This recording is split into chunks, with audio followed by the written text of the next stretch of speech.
اعوذ باللہ من الشیطان الرجیم بسم اللہ الرحمن الرحیم ان صلاتی و نسکی و محیای و مماتی للہ رب العالمین لا شرک لہ وبذالک امرت وانا من المسلمین۔ میرے مسلمان بھائیوں اور بہنوں، میں جس موضوع کو لے کر آپ حضرات کے سامنے حاضر ہوا ہوں، آج ماہ ذی القعدہ شریف کی آخری تاریخ ہے چاند کی، اور کل رات کو انشاءاللہ العزیز ماہ ذی الحج شریف کا جو چاند ہے وہ نظر آ جائے گا، اور ماہ ذی الحج شریف کا چاند نظر آنے سے پہلے آپ نے ایک دو چھوٹے سے کام کرنے ہیں، اور جن حضرات نے قربانی کرنی ہے یہ ان کے لیے ہے پیغام، اور جن حضرات نے نہیں کرنی ان کے لیے بھی، مطلب دنیا داری میں رہتے ہوئے کوئی بندہ پریشانیوں کے اندر پڑا ہوا ہے اور وہ قربانی نہیں کر سکتا، اس کے اوپر قرضہ ہے، یعنی اس کی جیب ساتھ نہیں دیتی کہ وہ قربانی کر سکے، حالانکہ ہر کسی کا دل کرتا ہے کہ میں خوشی کے ساتھ اپنے گھر میں قربانی کروں۔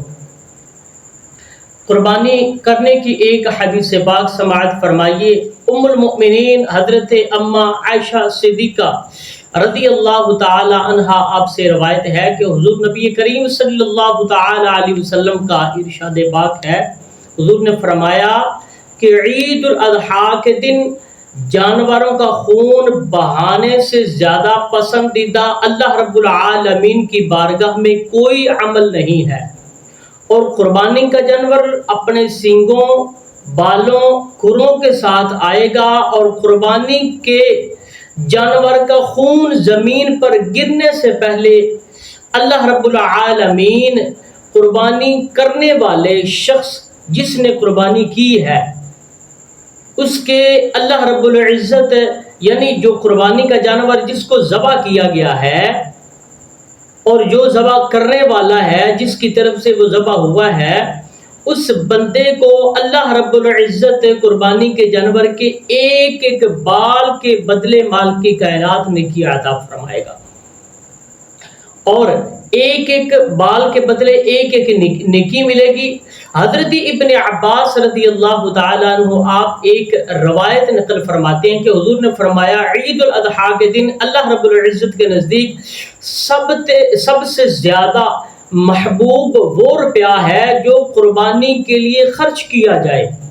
جو قربانی کے لیے خرچ کیا جائے اللہ رب العزت کی بارگاہ میں،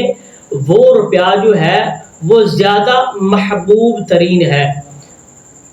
اسی طرح ایک اور حدیث پاک ہے، سیدۃ النساء العالمین سیدہ فاطمہ الزہرا رضی اللہ تعالی عنہا آپ کھڑی ہوئی تھی تو لجپال نبی کریم علیہ السلام آپ نے فرمایا بیٹا جب قربانی ہونے لگے تو اس جانور کے قریب کھڑے ہونا، اے بیٹی قربانی کے جانور کے پاس موجود ہونا، کیونکہ اس کے خون کا پہلا قطرہ جب زمین پر گرتا ہے تو اللہ رب العزت کرنے والے کے جس کی طرف سے قربانی ہوئی ہے اس کے مالک کائنات سارے گناہوں کو معاف فرما دیتا ہے۔ اور لاسٹ میں ایک حدیث پاک آپ حضرات کے سامنے عرض کرتا ہوں، حضرت سیدنا عبداللہ ابن عمر بن العاص رضی اللہ تعالی عنہ سے روایت ہے کہ حضور نبی کریم صلی اللہ تعالی علیہ وسلم کا فرمان علی شان ہے کہ مجھے اس یعنی کہ یوم عید الاضحیٰ کے دن کو امت کے لیے عید کا دن قرار دینے کا حکم دیا گیا ہے۔ ایک شخص آیا حضور صلی اللہ تعالی علیہ وسلم کی بارگاہ میں، بیچارہ ماڑا تھا، غریب تھا، لیکن ان لوگوں کا جو ایمان ہے وہ بہت زیادہ مضبوط تھا۔ یہ تو دنیا داری میں امتحانات ہوتے ہیں لوگوں کے، اور وہ بندہ آیا حضور کی بارگاہ میں کہ یا رسول اللہ صلی اللہ تعالی علیہ وسلم میرے پاس اتنی استطاعت نہیں ہے، میرے پاس جانور بھی نہیں ہے کہ میں ابھی سے جانور خرید کر میں اللہ کی راہ میں قربان کر دوں، اور یا رسول اللہ آپ مجھے حکم ارشاد فرمائیں مجھے اجازت دیجیے، کیا میں ایسا کر سکتا ہوں کہ کسی کی طرف سے ایک جانور میں پکڑوں، کسی سے ادھار لوں، ایسا کروں اور اس جانور کو پکڑ کر میں اللہ رب العزت کے راستے میں قربان کر دوں۔ حضور نبی کریم صلی اللہ تعالی علیہ وسلم آپ نے ارشاد فرمایا، نہیں تم ایسا نہ کرو، بلکہ آج کے دن تم اس طرح کرو کہ اپنے مونچھیں، اپنے سر کے بال، زیر ناف بال، اپنے اس طرح کر کے اپنے جو بال ہیں وہ کٹوا لو، اللہ رب العزت تمہیں اس کے بدلے قربانی جتنا ثواب عطا فرما دے گا۔ قربانی جتنا اللہ کے نزدیک جو ہے وہ تیری قربانی قبول ہو جائے گی، ثواب مل جائے گا۔ اس حدیث پاک اور اس قول کا مطلب یہ نہیں ہے کہ جن لوگوں کے اوپر